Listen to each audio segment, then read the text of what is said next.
At eto na nga mga mare, nakauwi na rin sa wakas sa inyong mare. Nagpunta kasi yan sa SM Supermarket at naggrocery ng halagang 20,000 pesos. Uy, hindi. Ampalaya lang yan at isda. At bago nga ito pag-eksperimentohan ng inyong kumare, ipapakita muna sa inyo kung ano mga nabili niya sa halagang 20,000 pesos. Uy, hindi nga. Isda lang yan at ampalaya. Bakit umabot naman sa 20,000, mare?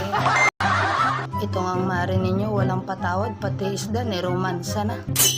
At dito na nga tayo magkakasubukan mga mare dahil makikita na ninyo ang cooking show ng inyong lingkod na kumare Chesa. At ito na nga mga mare, iniwahiwa ko na ang ampalaya ng pinong-pino. Uy, hindi. Yung tamang size lang yan. At oras na hindi pa rin tapos tong mare ninyo sa paghihiwa. Sibuyas lang yan at bawang na may kamatis, hindi ka pa rin tapos dyan mare. So ito na nga yun, nugas-ugasan na nga ang kanyang isda. Charan! So kas, natapos na rin ang inyong mare sa pag-chop-chop-chop-chop. May naisip na naman to. Ano na naman kayang naisip ito? Uy, anong kinukuha mo dyan sa ilalim, madam? Kinuha lang pala itong pangmalakasan ng kawali. Diyos ko, pinagmayabang pa. Mare, paawat na. Magsimula ka na mag-cooking show. Anong oras na wala ka pa rin nasisimula? Magluluto ka na. At ito na nga, nagluluto-lutoan na ang inyong mare. Nagmekos-mekos na yan dyan ng bawang, sibuyas at kamatis.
At ayan na nga mga mare, patapos na ang aking cooking show. Sana nagustuhan nyo ang aking mini vlog.